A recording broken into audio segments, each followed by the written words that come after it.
Emo ya jabile korana ni baroda lenji bosona. Emo ya jabile korana ni baroda lenji bosona. Emo ya jabile korana ni baroda lenji bosona. Emo ya jabile korana ni baroda lenji bosona. Ya emo malo. Emo awala kakute. Emo rase ala duda. Emo ugana bochise. Emo akamara chuda. Emo argatona kabi.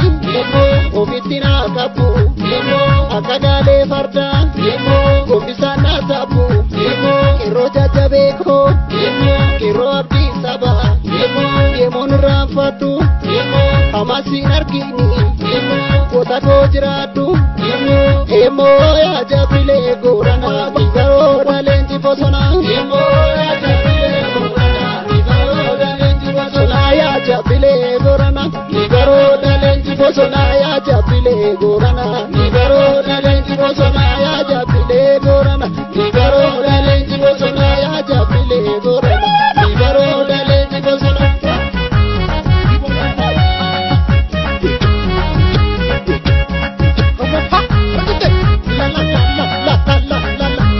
Malu machine, baridi me misake rokia, suna marabamiya, ware kamte kale kafalte arsa, suna marabamiya. Sinda katu sami si varsa, suna marabamiya. Arsan kafala me angarati, suna marabamiya. Aloni si walinjira gamtani, suna marabamiya. Ya jajabe kia, suna marabamiya.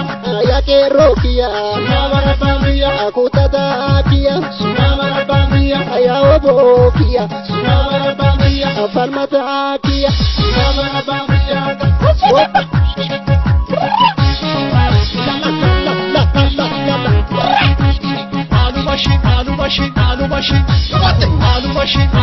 Alu machine.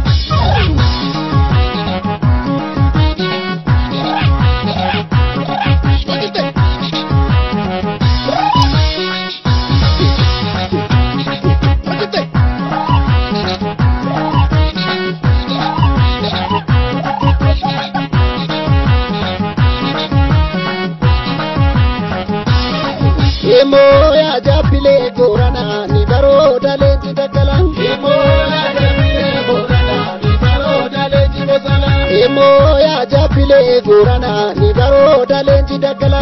Emo ya jabile gorana ni baroda lenji bosala. Ya emo malo. Emo la begoto datin. Emo kalma ijarana. Emo igara dabane. Emo karama sodana. Emo ingirda da sorte. Sorte buya toko, ya yate sadina, kiroda apinko, shimala na muri, ule aro resa.